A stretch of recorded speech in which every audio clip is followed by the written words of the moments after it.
মানুষ সহযোগিতা বলতে কি ভালো মনের একটা মানুষ যে কষ্টের সময় পাশে থাকতে পারে। আচ্ছা, তো এই ভিডিওটি যারা দেখছে তাদের উদ্দেশ্যে কি বলার আছে? এই ভিডিও যারা দেখছে তাদের উদ্দেশ্যে বলতে কি ভাই আমি নামাজ কালাম পড়ি, আমি চাই না যে হয়তো যে আমার সাথে কথা বলবেন, শুধু ভালো মন নিয়ে কথা বলবেন। যদি পাশে দাঁড়াতে পারেন কথা বলবেন, পাশে না দাঁড়াতে পারলে কথা বলার দরকার নেই। কারণ আমি নামাজ কালাম পড়ি, আমরা একটা ভালো ফ্যামিলির মেয়ে। কষ্ট করে প্রতিবেদনে গেছি, এখন মনে করো খারাপ মাইন্ডে নিয়ে কথা বলতে আসবেন না। আচ্ছা, আমার সংসার আমার চালাইতে হবে। আপনার ভাই বোন কয়জন? আমরা দুইটা বোন দুইটা ভাই। দুই ভাই দুই বোন। আপনি কি সবার বড়? আমি সবার ছোট। সবার ছোট।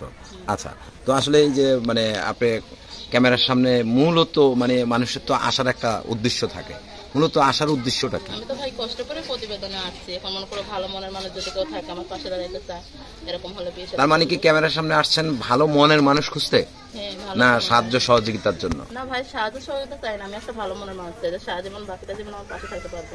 আচ্ছা, মানে কোনো টাকা পয়সা চাচ্ছেন না, চান ভালো মনের মানুষ? না, টাকা পয়সা লাগবে না, কারণ যে মনে করো পাশে থাকবে সেই তো আমাকে চালাবে। আচ্ছা, যাক, এই প্রথম একজন দর্শক আপনারা শুনলেন, এই প্রথম একজন মানুষ দেখলাম যে টাকা পয়সা চায় না, চায় ভালো মনের মানুষ।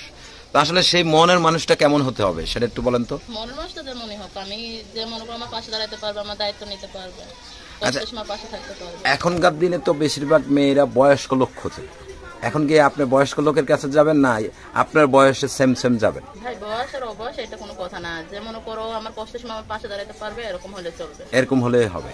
আচ্ছা, কোন দেশের হতে হবে?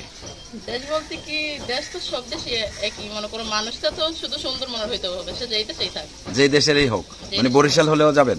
সমস্যা নেই, বরিশাল হলে আর আগে যাবো ঘুরতে। বরিশাল আরো আগে যাবেন, কারণ কি একটু বলেন তো। বরিশাল তো অনেক সুন্দর জায়গা শুনছি। আচ্ছা, অনেক সুন্দর জায়গা, এই কারণেই বরিশাল বিয়ে বসতে চাচ্ছেন? বরিশাল বলতে কি, যেখানে ভাগ্য থাকবে সেখানে যাইতে হবে, বরিশাল বললে তার হবে না। আচ্ছা, যেখানে ভাগ্য থাকবে সেখানে যাবেন। আচ্ছা, তো আপু আসলে আপনাকে যদি কেউ বিয়ে শাদী করে প্রবাসে নিয়ে যেতে চায় তাহলে কি যাবেন?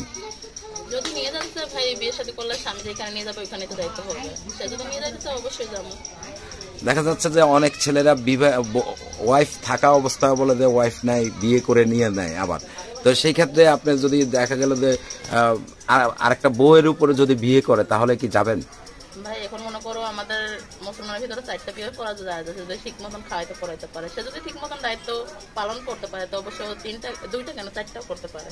আচ্ছা, তার মানে আপনাকে রেখে যদি আরেকটা করে তাও আপনি মেনে নেবেন? রেখে যদি আরেকটা করে তারপর আমি মেনে নিব, যদি সে আমাকে শুধু খাওয়া পড়া দিতে পারে। শুধু খাওয়ান পরনটা চান? আচ্ছা, তো আপনার সাথে যোগাযোগের ব্যবস্থাটা কি? এই তো আমার ফোন নাম্বার। হ্যাঁ দর্শক, আপনারা দেখতে পাচ্ছেন এই বোনটিকে, আপনারা যেখান থেকে দেখছেন অবশ্যই বিয়ে শাদীর দায় দায়িত্ব ইউটিউব কর্তৃপক্ষ নেয় না, আপনারা আপনাদের নিজ দায়িত্বে বিয়ে শাদী বিষয়ে তার সাথে কথা বলবেন। তো আমরা নাম্বারটি বলে দিচ্ছি, বলেন। ঠিক আছে, ভালো থাকবেন দর্শক, আপনারা সকলেই ভালো থাকবেন, সুস্থ থাকবেন। আল্লাহ হাফেজ, আসসালামু আলাইকুম।